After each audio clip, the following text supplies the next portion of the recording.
Well, as we know, tourism has been one of the hardest hit areas during the pandemic, but one company is doubling down on tourism during this time. And Hornblower Group CEO Kevin Rabbit is with me here to explain what's behind the company's decision. So, Kevin, first of all, just describe Hornblower Group, because I was really surprised at how big you are. I'm in New York. I know you're operating in New York, but you're all over the world, right? So Yeah, Hornblower Group, and we actually go to market as of this week as City Experiences anchored by Hornblower.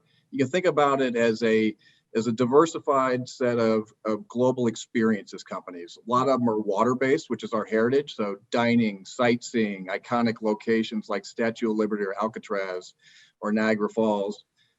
We also have overnight cruises that go up and down the rivers of the U.S. and the Great Lakes and up into Alaska. But we also have expanded into land-based experiences, guided tours and shore excursions that come off of cruise ships. So from a scale perspective, we service 17 million guests a year. We operate in 111 different countries and continue to find ways in which to grow. Well, and when I think of industries that were hurt by the pandemic, the cruise industry is maybe number one. I mean, you think about movie theaters. I mean, there were even some of those that were open, but there was zero cruises taking place. So how did you navigate that? And then how did you make the decision to expand during that time? Yeah, sure. Well, look, the pandemic was very, very difficult time for us and the entire industry. We did all the same things that you need to do in terms of cost controls and making sure that we were in a healthy spot. Fortunately, we've got a great private equity partner in Crestview Partners who supported us through the pandemic. But we really made a strategic decision to do four things during the pandemic. One, we refined our strategy. So the goal of being a global experiences and transportation leader, we're known again for our water-based experiences, but we want to be global in nature, and we want to be across land and water-based experiences. And then we have a series of transportation areas as well where we run ferry systems. So that was a strategy refinement and a little bit of pivot. The second thing that we did is we then looked at the brand. We had 25 brands that we went to market as, and we came up and said it's time to rebrand, and we'll go to market as City Experiences anchored by Hornblower. Secondarily, some sub-brands are City Ferry for our dining and sightseeing operations. For our transportation operations, and City Cruises for our dining and sightseeing operations. Mm-hmm. And that brand alignment really allowed us to greater connectivity for our guests. So they can understand that the same great company where they enjoyed the experience at Alcatraz is the same great company where they can do whale watching in San Diego, or they can do sightseeing in Boston or New York. Same great company does all of these, or the guided tour that they took in Dubai.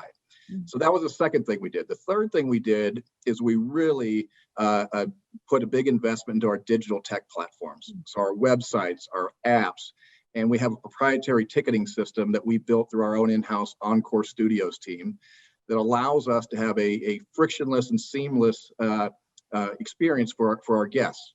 And if you look at digital adoption over the last year, it's probably made as much progress over the past year as it did over the last decade, as guests just now require you to have a frictionless and seamless way in which to do business with you. Mm-hmm. So that was the third thing. And the fourth thing we did is we did a series of acquisitions. So we've acquired 4 companies since July of last year. We acquired 3 shore excursions businesses that allow us to service guests that come off of our cruise ships or any cruise ship throughout the world.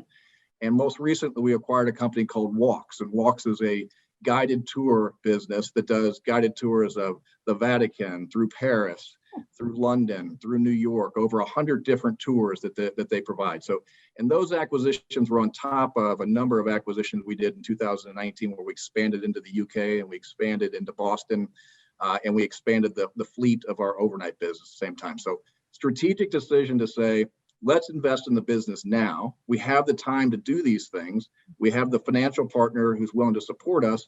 And coming out of this, we'll be stronger. And we're obviously big believers in the industry and like our position in it. Yeah. Well, it almost sounds like, and I guess time will tell, but it almost sounds like you use the pandemic in a way to make the business better, maybe accelerate some things you were thinking about doing anyway, like with the technology platforms. And perhaps you can benefit I know people are ready to start traveling again. So perhaps you're in a good position to benefit from that. Yeah, I would agree with you. I mean, we did exactly that. We said, well, let's accelerate the tech platforms now. It would have taken us longer to roll this out. Accelerate the branding now while we have time to do it.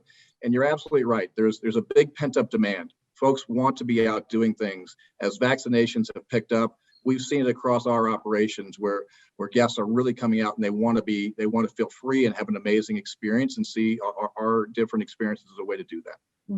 Now, I know you operate in Alcatraz, so kind of explain how that, like, have you seen different parts of the country kind of come back in different ways?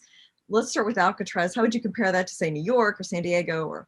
Yeah, so if you looked at California, it's taken longer to open up, and the Bay Area as well. But Alcatraz is now open, including the cell block, which is an amazing part of the attraction there. And our client is the National Park Service, where we operate the ferry system for them. We've been a great partner for us for many years. And so in San Francisco, in the Bay Area, we have Alcatraz City Cruises. We have city cruises for dining and sightseeing as well. Those are just starting to open up. If you compare that to New York, the Statue of Liberty, where we have a similar type of arrangement with the National Park Service, it stayed open since last July. The visitation numbers and the number of guests that came through were not very strong during the pandemic, but have recently seen it pick up to over 4,000 per day last weekend, which is great to see. Still not back to pre-pandemic levels, but certainly see folks want to be out doing things. Well, I'm sure this has been a fascinating and frustrating time for you, like it has been for so many of us. And congratulations on your growth. And come back and update us when things get back to normal. Let us know how all your acquisitions and everything have been going. Great. Thanks for your time. Thanks, Kevin.